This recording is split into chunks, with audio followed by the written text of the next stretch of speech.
You are listening to KLRN Radio, where liberty and reason still reign. Most writers and radio show hosts know that to connect with your fans, you need to do more than just write books or record the latest podcasts. There are many different elements that go into forming an online platform, but there are also many hidden traps. To make matters worse, solid advice on how to survive the muddy waters is scarce. In the book Hidden Traps, I talk about some of the important issues of working with an online platform, highlighting traps that could put your physical or internet security at risk or be harmful to your reputation. Are your social media posts just links with a few disjointed words, making you look like someone who can't complete a sentence?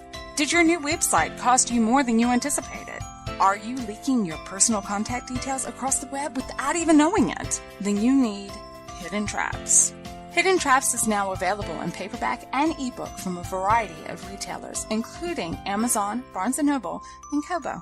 Visit blackwolfpublications.com for more details.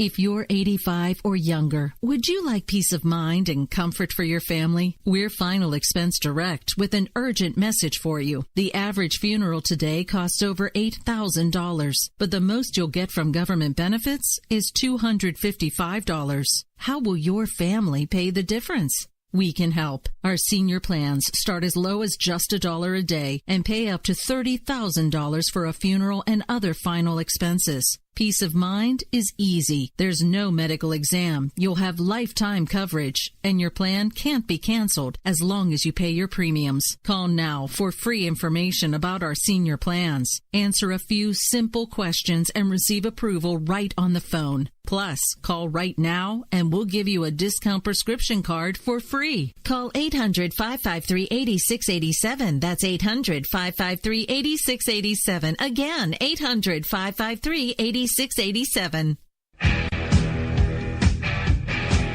KLRN Radio has advertising rates available. We have rates to fit almost any budget. Contact us at advertising@klrnradio.com.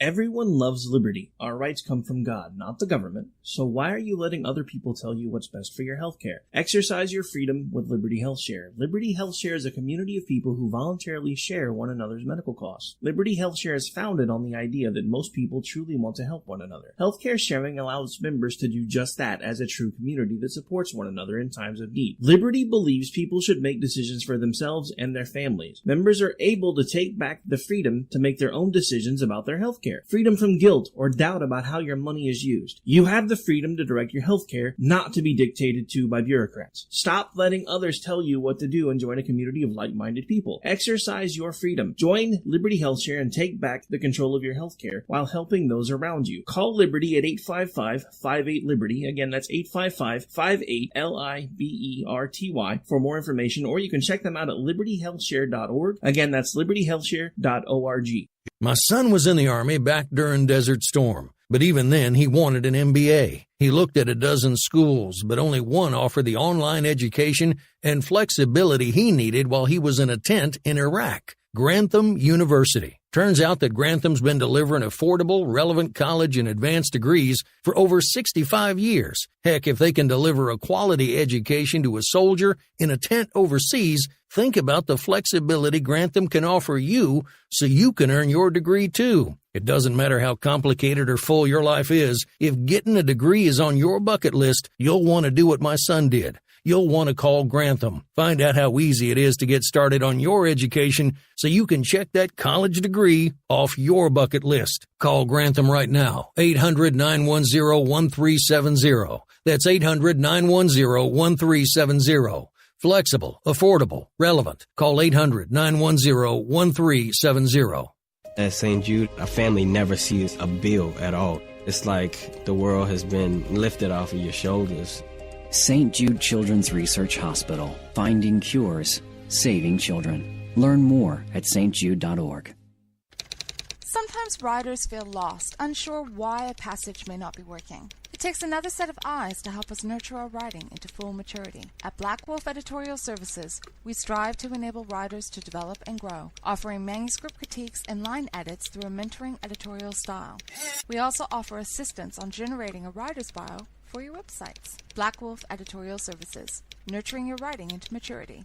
For a full list of services, visit blackwolfeditorial.com. You're listening to the Spark Radio Network, internet radio like you've never heard before. Innovation, creativity, and imagination are all said to begin with a spark. So fasten your seatbelt and take the ride of your life and listen for the spark. You are listening to KLRN Radio, where liberty and reason still reign. My name is Jessie. I'm a United States Special Forces widow. This gives me a unique perspective on the world around us. If you're willing to listen, I'll tell you how I see it, and I won't pull any punches. This is my POV, which stands for Point of View. All right, it's Jessie. How y'all doing out there today? You know, I miss you when we're not talking.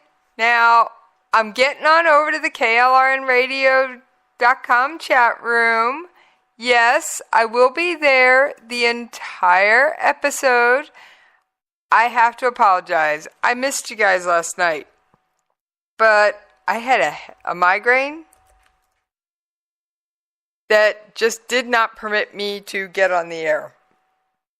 There was no way to make that work. Now, just as a reminder, I have 2 ways you can easily reach out to me while I'm on the air. You can join me in the chat room at klrnradio.com/chat, or you can tag me in a tweet. Yes, I do keep my Twitter feed open, but only on the notifications tab. So you can send all the tweets you want, but if you didn't tag me, I'm not going to see it till later. So what can I say? What can I say? I do stay busy, my friends. I do stay busy. In fact, I'll let you in on a sneak peek. Shh. Doc and I recorded next week's episode of Conversations in Science today. Yes, I was doing that before I got on the air with you guys tonight. So I'm usually up to something, believe it or not. I got a lot going on that just doesn't make the air from time to time. And it's not because I don't want to tell you, but sometimes it's just not news.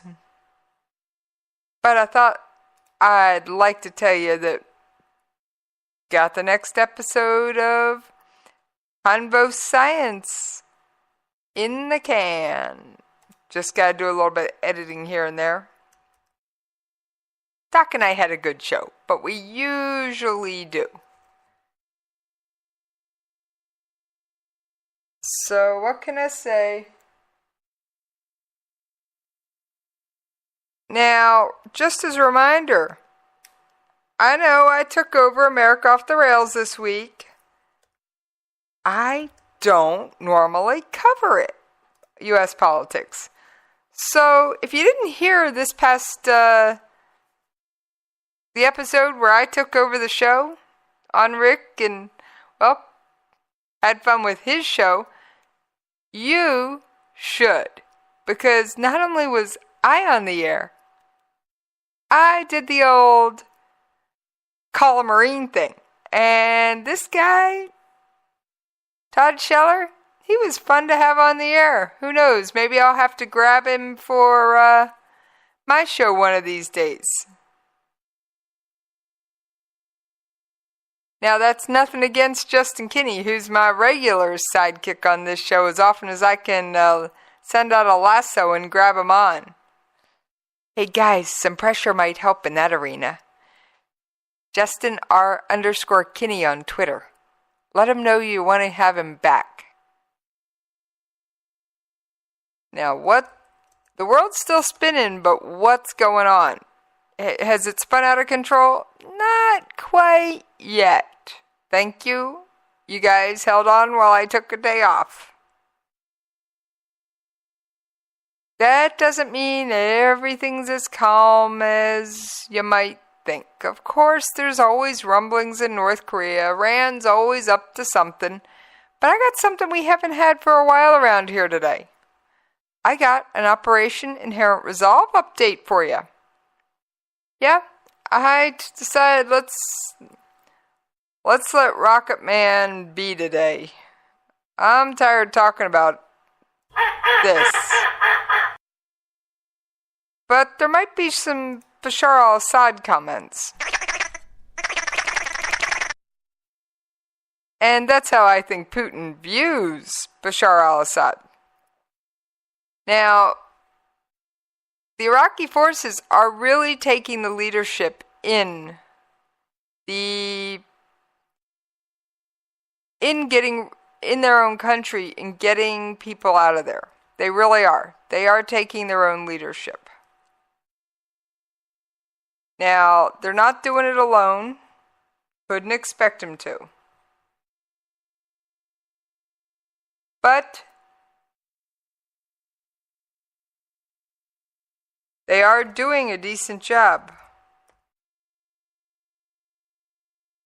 Now, before I get started, I do have to remind you, I don't say this often enough. I am guilty, guilty, guilty, guilty. 1, thank you to all my listeners, whether you listen live, Memorex, podcast, however you listen, thank you. 2, you missed the show. Never fear. This show is available in most of your major podcast locations. iHeartRadio, Google Play, iTunes, SoundCloud, Stitcher. If you're really desperate, you can even find it on YouTube, but it's not a very fun video because, well, it's just logo. Now, what else do I have? Let's see. What other announcements? I think that about covers it for announcements today. Other than you get tired of listening to me talk about Operation Inherent Resolve and Kim Jong-un, don't forget to check out my other show, Jesse's Coffee Shop. There isn't a bomb or a terrorist, unless it's in fiction, in sight.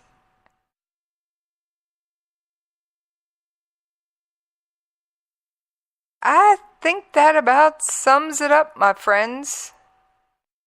I do.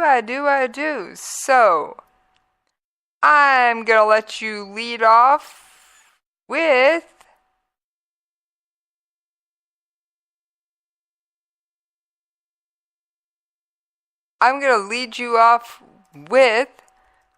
a couple of comments from Colonel Dillon, the spokesman for Operation Inherent Resolve.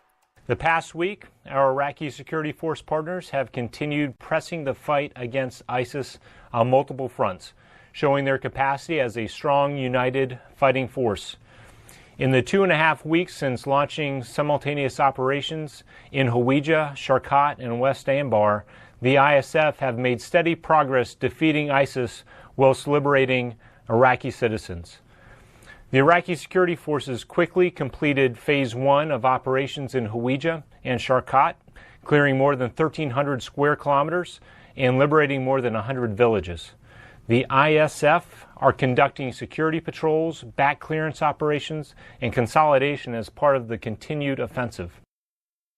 All right, so our Iraqi security forces, as you heard, are doing a pretty good job. And, well, that's not to say that we've taken out Bashar al-Assad, because General Townsend says he's likely alive and probably in the middle Euphrates River Valley. Now, that's the area spanning the border of the two war-torn countries. He says it's just an educated guess. He doesn't know for sure.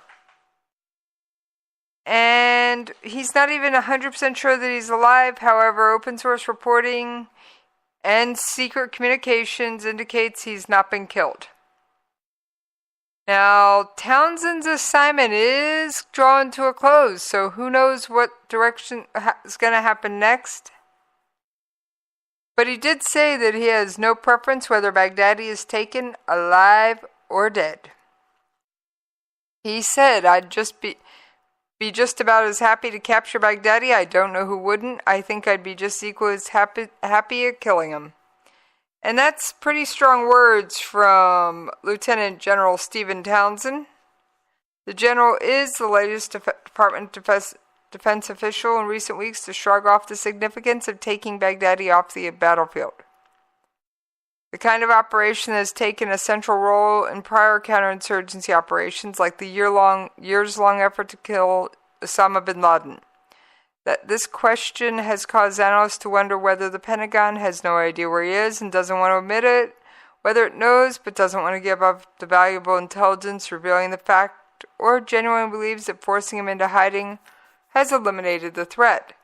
It's one of those things. We don't know quite where he is, at least if the Pentagon does. They ain't talking. Well, guess what, folks? Pentagon is known for keeping secrets. So I'm going to say if they know and they're not telling, they've made a decision one way, and if they don't know, then they're probably searching. All right, here's another comment from Colonel Dillon.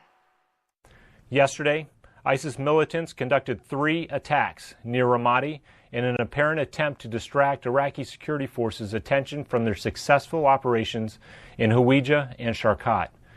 The Anbar police responded quickly and heroically. Their ability to defeat ISIS and restore security is evidence of the significant gains in performance and capability among the ISF over the past 3 years. Yes, they are. Iraqi security forces are getting stronger. Now, what will they look like after we're gone is anybody's guess, but I'd like to say they're getting a bit better there, folks. I mean, come on, they've shown some improvement. Give credit where credit is due.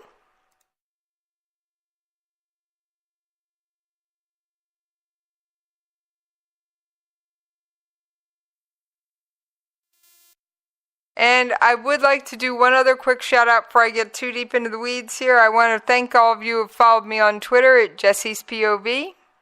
That's JESSIES POV. And I do have what I'd like to say are some pretty amazing followers.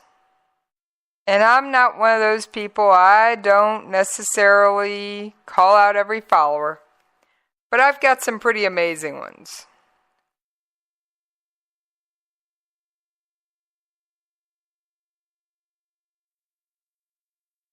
So, and I'd like to thank you and count you among them. All right, now moving right along. Iraq isn't the only place. There is this place called Syria. And here is some of the updates from Syria.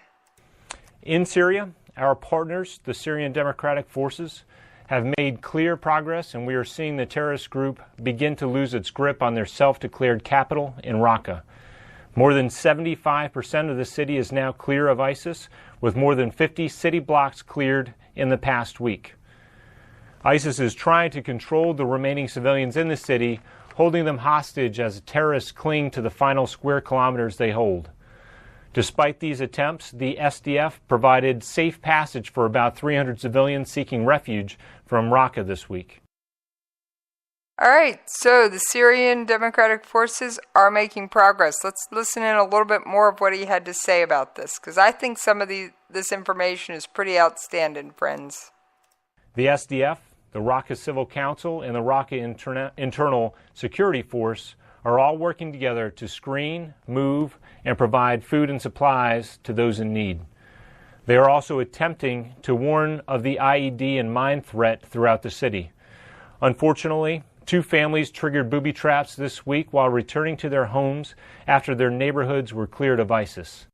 All right, so ISIS isn't just terrorizing people while they're there. They're leaving behind what I'll use the North Korean term, gift packages for them when they return after their area has been cleared. That's why some people say, well, just let them go back. No, we don't want them to go back to a booby-trapped house. We want to clear the house first, or what's left of it. In Deir ez-Zor province, the SDF continued deliberate movement towards the Syria-Iraq border and have reached the town of As-Suwar, liberating more than 1,000 square kilometers along the way. The flow of displaced civilians traveling north and west fluctuates from 500 to over 2,000 per day as the fighting in the province intensifies. The SDF prioritizes IDP safe passage to camps in Arashi, Mabruk, and as far away as Ayanisa. Checkpoints along main travelways ensure roads are clear from common criminals as well as ISIS fighters attempting to harm or infiltrate these group of evacuees. All right, so the Syrian Democratic Forces are running checkpoints along the road because they want people that are fleeing to be safe, secure, and get where they're headed. And yeah, that may sound like, well, so what? But believe it or not, in this part of the world, it's pretty important. The coalition and its partners remain committed to the defeat of ISIS, and we will continue to use the deconfliction line as a means to prevent accidental targeting and to ease tensions. The coalition is committed to our SDF partners in their operations against ISIS in Raqqa and Deir ez-Zor province, and we retain the right of self-defense at all times. It is important to remember the singular mission of our combined joint task force is the annihilation of ISIS. And in total, across Syria, about 2 million people are no longer under ISIS control, and more than 44,000 square kilometers have been cleared. All right, so 2 million people and 44,000 square kilometers in Syria. That's pretty good numbers, folks. And coalition, you are doing a good job. I mean, come on. We haven't had an OIR update around here since Mosul was liberated, and I felt it was well overdue. So I decided to make it happen. And I know I've been a little bit slim on it, but there's been so many huge stories. It has really been a challenge to figure out what to bring in and what to leave out every day. I only get to visit with you for an hour. And it's one of those very interesting things.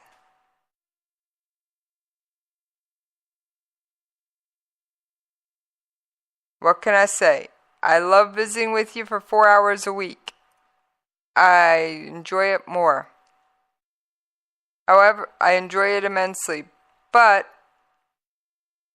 I can only cover so many stories.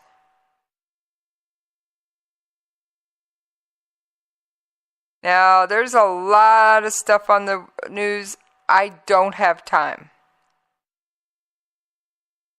to cover. Now, Secretary of State Tillerson is making a second China visit, and he is going to be discussing North Korea. You can bet that topic will come up. Tillerson will be pushing China to fully implement the latest UN Security Council resolutions. And remember, China is one of the big trading partners. Now, Iran's chief diplomat, on the other hand, I'm just going around touching on the diplomats. I'm kind of being ADD tonight. And, by the way, speaking of diplomats of sorts, although I'd call him more of a jackbooted thug, but that's okay.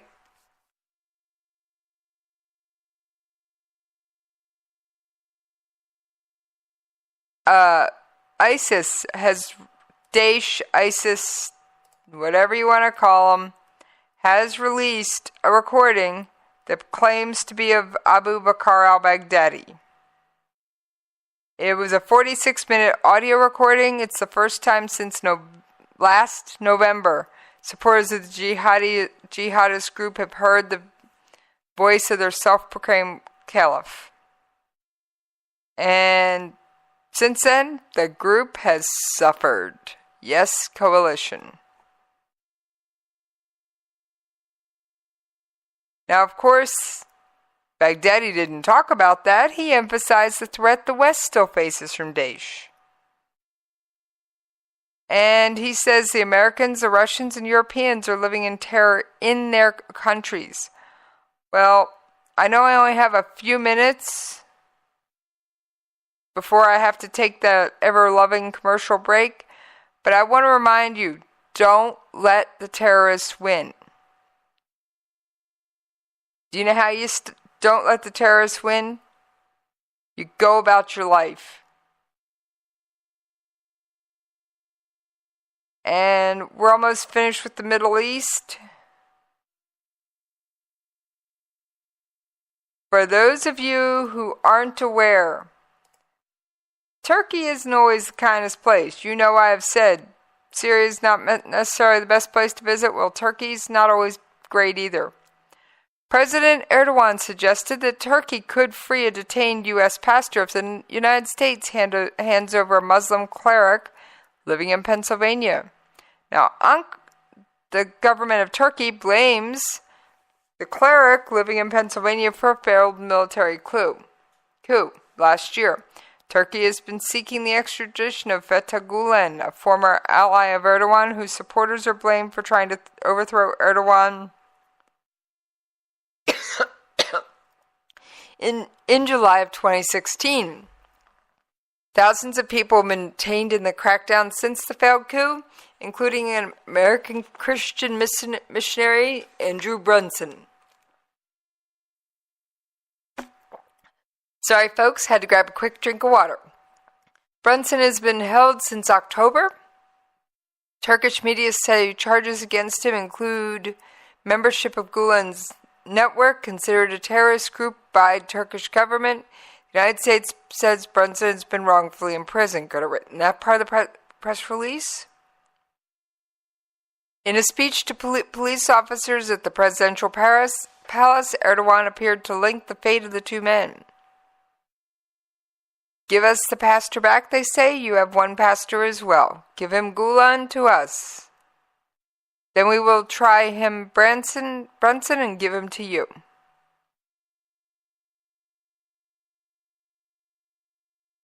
Of course,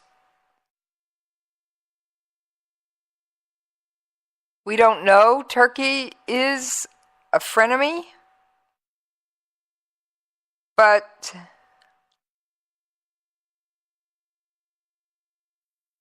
they have held strong for too many of their beliefs. They have continued to let us use the airbase we have there. And things like that. Now, we're going to touch on just one more brief topic before I have to take that commercial break. I don't often discuss the state of Israel. I have been asked why. I will explain this very quickly. I don't always feel I can do it justice because I will admit I am biased. But the biggest news from the Middle East this week, Saudi women have been granted the right to drive starting next year. And many of the Saudi, it was 10 p.m. in Riyadh when when the Saudi women learned that they would be allowed to drive. So it was late at night. It's been a presidential edict. Saudi Arabia's king issued a decree on Tuesday allowing women to drive, which would end the long-standing ban on female motorists in the ultra-conservative country. The decree means women will be allowed to drive in 10 months. Keep in note, Saudi Arabia is the only country in the world that prohibits women from driving.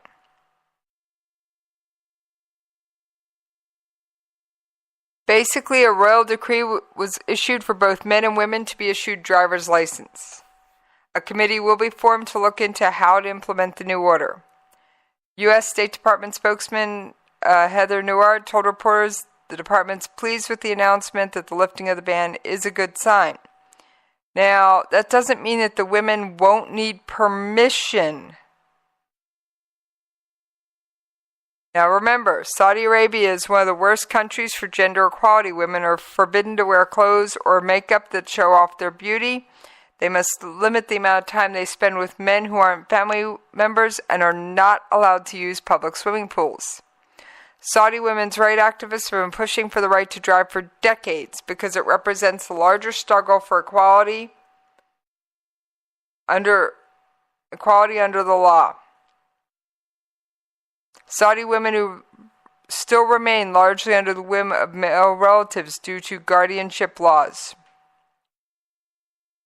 In May 2011, prominent Saudi women's rights activist Manal al-Sharif was arrested and spent more than a week in jail after she posted a YouTube video of herself driving. But that arrest inspired a campaign a month later in which around 70 women got behind the wheel. Since 2015, King Salman and his young son, heir Prince Mohammed bin Salman, have been testing the waters, allowing women in the country's main stadium in the capital, Riyadh, for National Day celebrations. Previously, the stadium had been reserved for all male crowds. Saudi women were for the first time allowed to vote in local council elections and stood in as candidates. In November 2016, Prince Awid bin Ta'al, who doesn't hold official position but he is a prince, urged that the ban be lifted. Saudi's ambassador to the United States, Prince Khalid bin Salman, said that the issue of women driving was never a religious or cultural thing. Islam does not forbid women from driving. This was a societal issue. And women are saying that now they can get jobs, they can go where they need to, take children to doctors, things like that. They can have the life they've been dreaming of. All right, I think that does take us, in fact, a little bit past the commercial break. So, just as a reminder, thank you for listening, and you can find me on Twitter at Jesse's POV. You can email me at the station, Jesse's POV at KLRNRadio.com, and I will see you on the other side. This is totally okay if you wanna. You can play dead if you wanna. Forget what they say, and if you wanna turn your back on the country needing you right now, but I don't wanna. You are listening to KLRN Radio, where liberty and reason still reign. Most writers and radio show hosts know that to connect with your fans, you need to do more than just write books or record the latest podcasts. There are many different elements that go into forming an online platform, but there are also many hidden traps. To make matters worse, solid advice on how to survive the muddy waters is scarce. In the book Hidden Traps, I talk about some of the important issues of working with an online platform, highlighting traps that could put your physical or internet security at risk or be harmful to your reputation. Are your social media posts just links with a few disjointed words, making you look like someone who can't complete a sentence? Did your new website cost you more than you anticipated? Are you leaking your personal contact details across the web without even knowing it? Then you need Hidden Traps. Hidden Traps is now available in paperback and ebook from a variety of retailers, including Amazon, Barnes & Noble, and Kobo. Visit blackwolfpublications.com for more details. If you're 85 or younger, would you like peace of mind and comfort for your family? We're Final Expense Direct with an urgent message for you. The average funeral today costs over $8,000, but the most you'll get from government benefits is $255. How will your family pay the difference? We can help. Our senior plans start as low as just $1 a day and pay up to $30,000 for a funeral and other final expenses. Peace of mind is easy. There's no medical exam. You'll have lifetime coverage, and your plan can't be canceled as long as you pay your premiums. Call now for free information about our senior plans. Answer a few simple questions and receive approval right on the phone. Plus, call right now and we'll give you a discount prescription card for free. Call 800-553-8687. That's 800-553-8687. Again, 800-553-8687. 687. KLRN Radio has advertising rates available. We have rates to fit almost any budget. Contact us at advertising@klrnradio.com.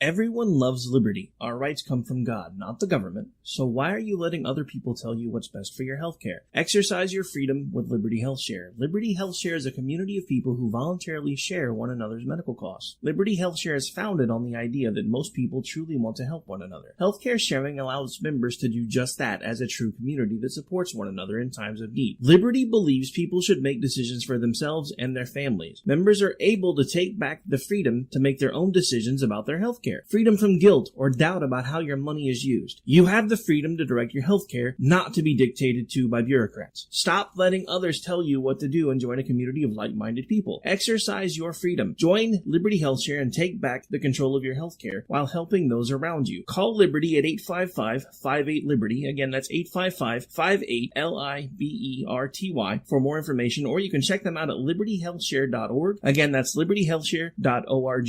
My son was in the Army back during Desert Storm, but even then he wanted an MBA. He looked at a dozen schools, but only one offered the online education and flexibility he needed while he was in a tent in Iraq. Grantham University. Turns out that Grantham's been delivering affordable, relevant college and advanced degrees for over 65 years. Heck, if they can deliver a quality education to a soldier in a tent overseas, think about the flexibility Grantham can offer you so you can earn your degree too. It doesn't matter how complicated or full your life is. If getting a degree is on your bucket list, you'll want to do what my son did. You'll want to call Grantham. Find out how easy it is to get started on your education so you can check that college degree off your bucket list. Call Grantham right now. 800-910-1370. That's 800-910-1370. Flexible, affordable, relevant. Call 800-910-1370. At St. Jude, a family never sees a bill at all. It's like the world has been lifted off of your shoulders. St. Jude Children's Research Hospital. Finding cures, saving children. Learn more at stjude.org. Sometimes writers feel lost, unsure why a passage may not be working. It takes another set of eyes to help us nurture our writing into full maturity. At Black Wolf Editorial Services, we strive to enable writers to develop and grow, offering manuscript critiques and line edits through a mentoring editorial style. We also offer assistance on generating a writer's bio for your websites. Black Wolf Editorial Services, nurturing your writing into maturity. For a full list of services, visit blackwolfeditorial.com. Down if you wanna, you can run away if you wanna. You can pretend that this is totally okay if you wanna. You can play dead if you wanna. Forget what they said if you wanna. Turn your back on the country needing you right now, but I don't wanna. Alright, thank y'all for hanging in there with me while we paid those radio station bills. Now, yes, I ended discussing Turkey. I've alluded to moving back to the Asia Pacific region. Now, there's a couple stories going on over there. And the Rohingya are still fleeing Myanmar. They've died in boat sinkings. They've done all kinds of things.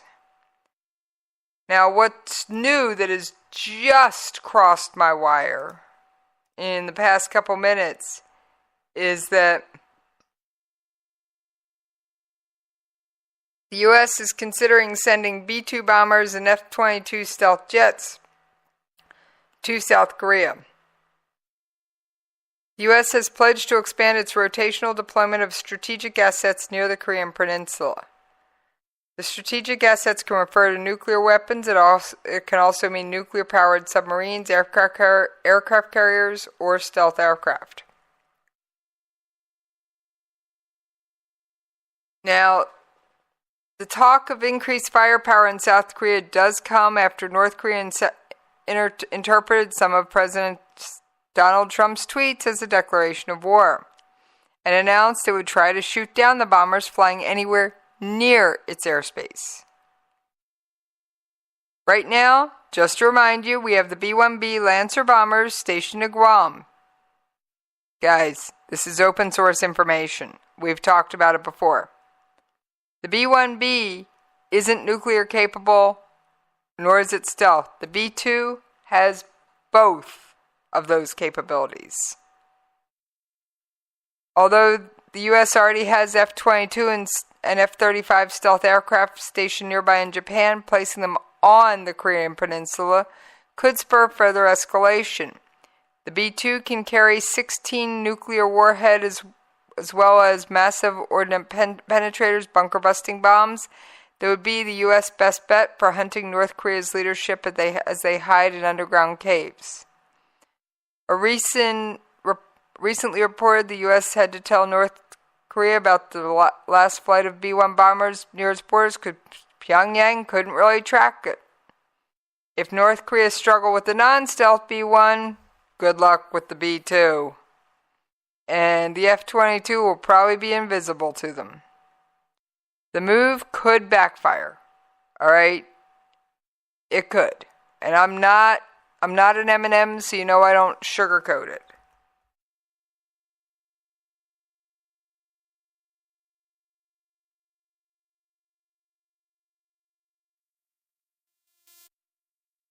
It could backfire. Why? Well,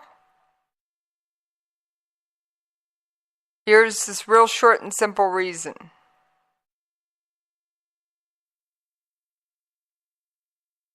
It could backfire simply because Kim Jong-un could see it as a declaration of war. Although, quackers, yeah, Rocket Man could take anything as a declaration of war. Let's just be straight up with that fact. Now, there's something that's been going on behind the scenes I find particularly interesting, and it may seem like boring paperwork. But South Korea and the United States agreed Thursday to speed up preparations for the transfer of wartime operational control. In the 12th Korea-U.S. Integrated Defense Dialogue, the two sides discussed plans to implement it's called OPCON, Operational Control, based via the Condition-Based OPCON Transition Working Group. Now, South Korea is pushing to regain wartime operational control of its troops from the U.S. decades after handing it over to the U.S.-led UN forces during the 1950-53 Korean War. The two countries agreed to accelerate joint efforts to push for early and effective OPCON transition. Now, the Allies did take note of a key precondition: South Korea's acquisition of major military capabilities necessary for leading the combined defense. So basically in 50-53 they weren't capable of leading it. Maybe they are now. However, the one reason that's, the Allies have said that that's one reason they're seeing a condition-based transfer instead of an artificial timeline. And they also say it will improve joint strategic communication for extended deterrence against North Korea. Another story I found very intriguing. China has ordered North Korean companies in the country to close down with 120 days of the UN Security Council's passage of the latest sanctions. The decision was made public on the ministry website as seen part of its efforts to intensify pressure on the Hermit Kingdom to give up nuclear weapons. It will also apply to China-North Korea joint ventures. So China is, at least on the surface, trying to enforce the sanctions. Now, North Korea has lashed out again at us, at least in the media, and about the claims of the fact that we tortured Otto Warmbier. And, quote, the fact that the U.S. is employing even a dead person for the conspiracy campaign to fuel the international atmosphere of putting pressure on the DPRK shows how vile and invertebrate the history of United States policymakers towards the DPRK, North Korea, is. That is an official statement from North Korea. Official North Korean statement. Now, of course, North Korea claims Otto Warmbier was never tortured. If he wasn't tortured, what happened to him when he was led out of that room before he was sent home in essentially a comatose, irrevocable state? That's my thing. And of course, for those of you who didn't hear the audio about that, I will pull it up. I will warn you, it isn't pretty. I do have the audio of the interview that the Warmbiers gave, at least a snippet of it for you. It was given on Fox News,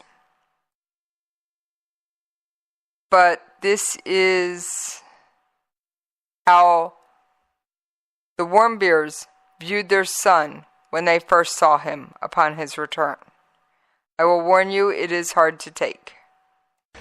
We walked over to the plane. The engines are still humming. They had just landed.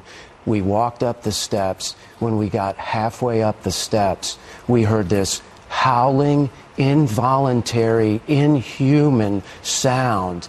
We weren't really certain what it was. We climbed to the top of the steps and we looked in, and Otto was on the stretcher across in the plane, and he was jerking violently, making these inhuman sounds. Cindy and Greta ran off the plane. Austin and I walked over to Otto. Otto had a shaved head. He had a feeding tube coming out of his nose. He was staring blankly into space, jerking violently. He was blind. He was deaf. As we looked at him and tried to comfort him, it looked like someone had taken a pair of pliers and rearranged his bottom teeth. Oh my gosh. Within 2 days of Otto being home, his fever spiked to 104 degrees. He had a large scar on his right foot. North Korea is not a victim. They're terrorists. They destroyed him. They purposely and intentionally injured Otto. All right. Now, whether they physically injured him or psychologically injured him, let's just agree that Otto Warmbier did not return to the United States in the same state he left. I shouldn't have to say this as often as I do, but please, please, please cross North Korea off your most want to visit lists. Please, there is no reason I can think of that a United States citizen should visit North Korea under the current regime. You very well may end up in prison. And no offense, friends, I don't want to be talking about you in the past tense, like we did Otto Warmbier. I love all my listeners. That being said, whatever Otto Warmbier did or did not do in this country certainly did not warrant a death penalty. Alright? North Korea can scream all they want, but they essentially dumped a dead body on our doorstep.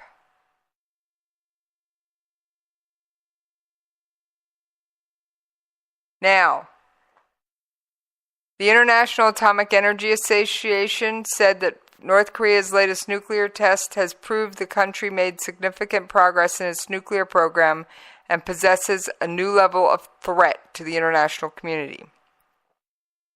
While they do not have the capacity to determine if it was a hydrogen bomb, it is obvious the yield of the recent tests was much bigger than previous ones. It means that North Korea has made very rapid progress.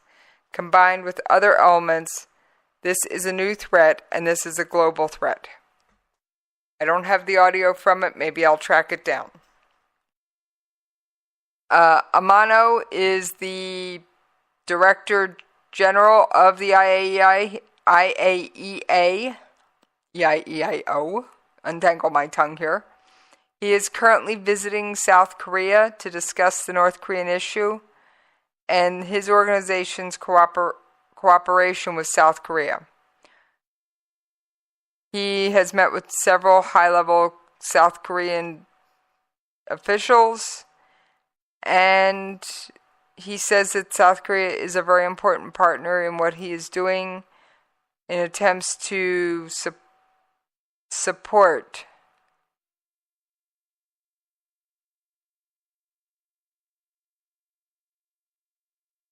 the denuclearization of the Korean Peninsula.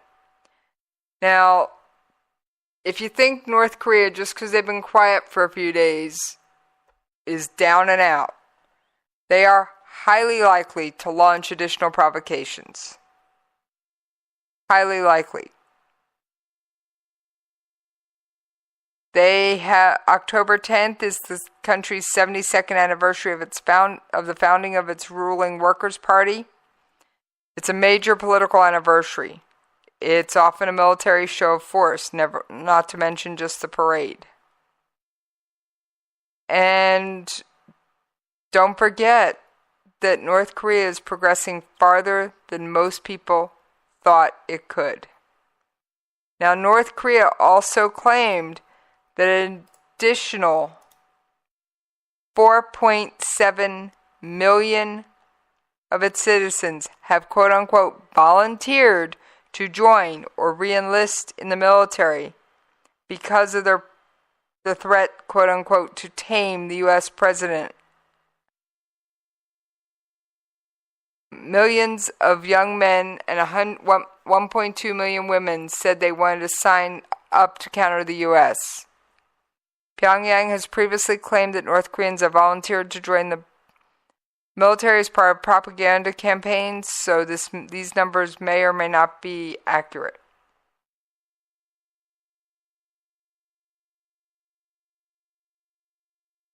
And, you know, just as a reminder, President Trump did not take it easy on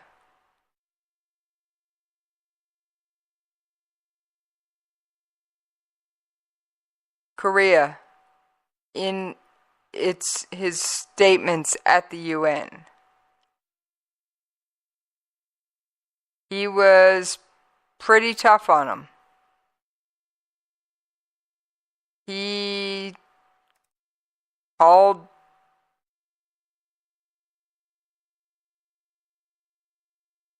Here's one of my favorite statements. No nation on earth has an interest in seeing this band of criminals arm itself with nuclear weapons and missiles. The United States has great strength and patience. But if it is forced to defend itself or its allies, we will have no choice but to totally destroy North Korea. That's one of the statements North Korea says could be construed as a declaration of war, because we said we would destroy North Korea. However, he didn't say we were going to. We would if we were pushed. Let's listen to one more of his statements. We were all witness to the regime's deadly abuse when an innocent American college student, Otto Warmbier, was returned to America only to die a few days later. We saw it in the assassination of the dictator's brother using banned nerve agents in an international airport. We know it kidnapped a sweet 13-year-old Japanese girl from a beach in her own country to enslave her as a language tutor for North Korea's spies.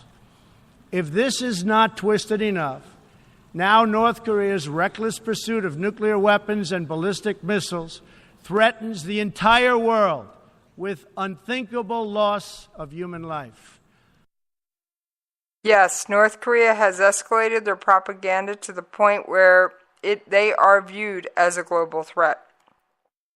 Make no mistake about that. Now, I'm not trying to scare people. I don't want to be right. And I pray to God that something happens to calm the tensions on that peninsula. However, I unfortunately could see us being drawn into a war on the Korean Peninsula again. Now, most of us, especially my listeners, some of you were alive during the Korean War, some weren't. But I could see us, unfortunately, having to respond to a new war or a renewed war on the Korean Peninsula. And I'm not sure that Trump is going to have to go before Congress and request a declaration of war. If any, I am looking into constitutional scholars to see, because technically the Korean War never ended. Alright, I am about out of time. I am thankful to say there is no need to end today on taps. I have checked the Department of Defense website, and Secretary of Defense Mattis is traveling, and there have been no new casualty releases from the Department of Defense in some time. And I have to say, I like that. Now, that doesn't mean that earlier today the B-1B Lancer bombers from Guam didn't fly in international waters over international airspace, over waters east of North Korea. This is the farthest north of the DMZ any U.S. fighter or bomber aircraft have flown in the 21st century. It underscores the seriousness with which we take North Korea's reckless behavior. And it is a clear demonstration of the United States' resolve and a clear message that the President has many military options to defeat any threat. And North Korea has reached out to say that they will continue no matter what we do, and that sanctions will not work. I'm sorry, but you cannot negotiate with someone who's not willing to be a rational actor. Alright, folks, on that note, I'm out of here. As a reminder, you can email me at the station, Jesse's POV at KLRNRadio.com. You can follow me on Twitter at Jesse's POV.